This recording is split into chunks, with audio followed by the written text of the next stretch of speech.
Hello guys, हामी वरपर हावा खाएको 50 रुपैयाँ तिर्दै वरपर फर्केको यस्तो हाँसिसक्यो। हाम्रो 4 बजेको फ्लाइट, तर हामी 11 बजे नै इटरी आइपुगेको थियौँ।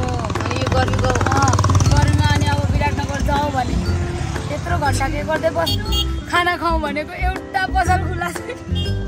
यो जति भिजुक चाहिँ भाइटिकाको पछिल्लो दिन भएर सबै बन्द, भोकले खाना पनि खाएको छैन।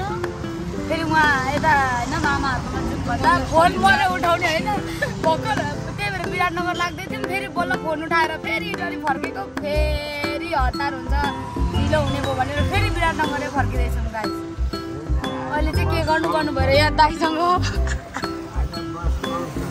बस्नु आज बस्नु पाउँछ। आज दाजुसँग यहाँ गफ गर्दै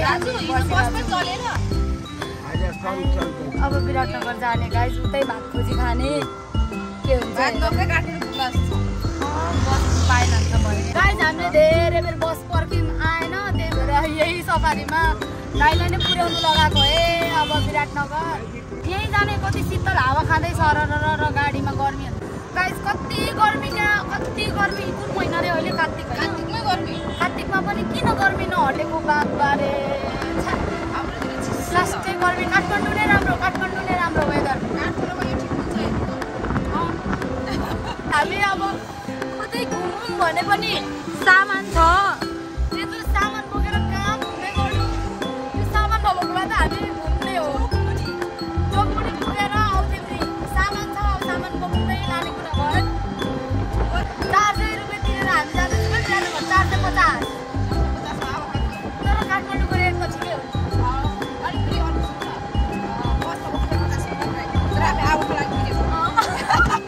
गाइस हामीले हावाको लागि पैसा तिरेको है, यो शीतल हावाको लागि।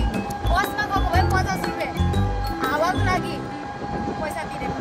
मन्योल यात्रा, हामी कहाँ झर्नुपर्ने हामीलाई नै आइडिया छैन। एयरपोर्टको छेउमा झरौँ भने 4 बजे मात्रै छ फ्लाइट, 3:30 बजे पुगे भइहाल्यो। अहिले 12 पनि बजेको छैन। कहाँ झर्ने, कहाँ घुम्ने जाने, अब स्विमिङ जानुपर्छ होला।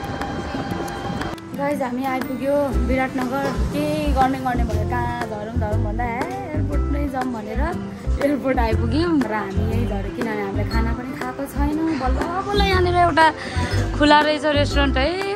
अब यहीँ बस्ने, यहीँ रेस्ट गर्ने, यहीँ सुत्ने, यहीँ खाने। 4 घन्टा पो, 4 घन्टा 12:30 हुँदैछ, 4 बजेको फ्लाइट।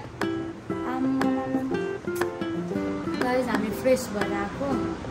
अब सनब्लक, मोइस्चराइजर लाउनुपर्छ, किनभने यो विराटनगरको घामले डढिन्छ।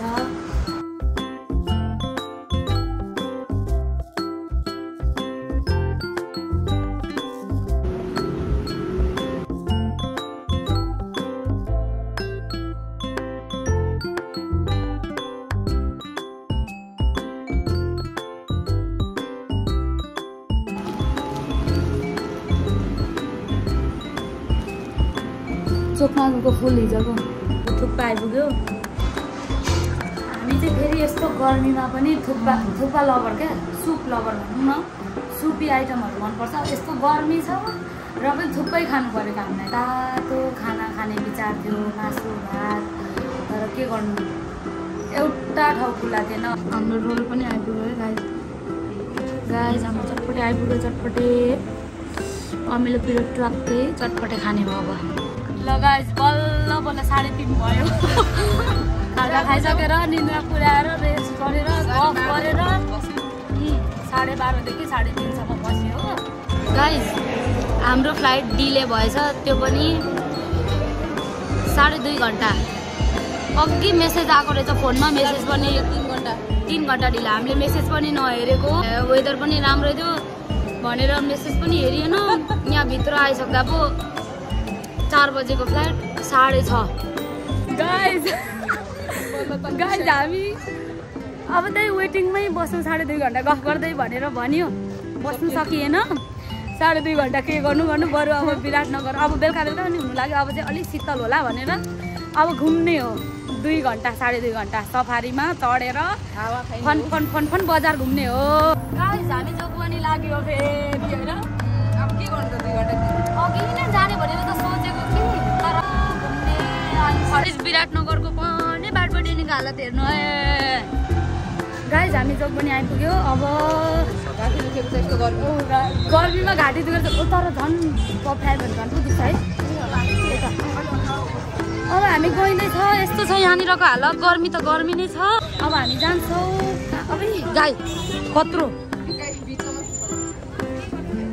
गाई चाहिँ यस्तो छ यस्तो छ हामी जोगबनी इन्टर गरेको गाइज हामी त यति बेला टुरिस्ट है इन्डिया छिटिसक्यौँ नि त हामी टुरिस्ट यहाँको लागि अब हामी ट्रेन चढेर इन्डिया घुम्नु जाने है भन्नु रे काम नभएपछि यस्तो हुन्छ है अब हामी ट्रेन चढेर दिलवाले दुल्हनियाले जाएंगे भन्दै इन्डिया घुम्नु जानुपर्छ चेन्नाई एक्सप्रेस यहीँ हो 40 पेको होइन लाने त इन्डिया चेन्नाई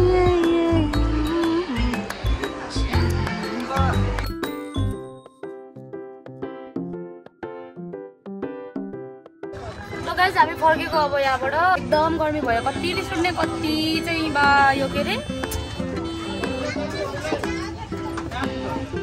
सफा भएकोमा पनि हुन्थ्यो नि फेरि फोहोर न्यू रोड त प्याक भए पनि सफा त छ नि त हेर्दै या त नो सफा फर्केको गाइस अब हामी 7 बजिसक्यो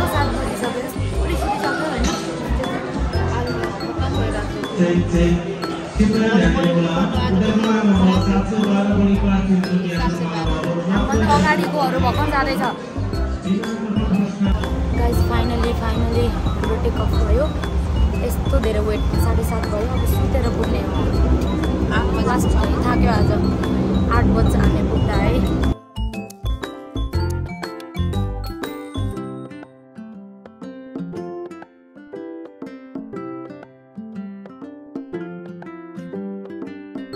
गाइस फाइनली हामी आइपुगिसक्यौँ अब हामी रेस्ट गर्छौँ पहिला फ्रेस हुन्छौँ माग खान्छौँ अनि आराम गर्छौँ अनि भोलि बिहानै उठेर चर्च जान्छौँ bye bye guys see you in next blog आइपुग्दाको अवस्था यस्तो छ है अवस्था होइन जस्तो अवस्था भयो पनि धेरै रमाइलो पो भइरहेको छु तर भोलि अझै खान्छु निस्किन्छु चर्च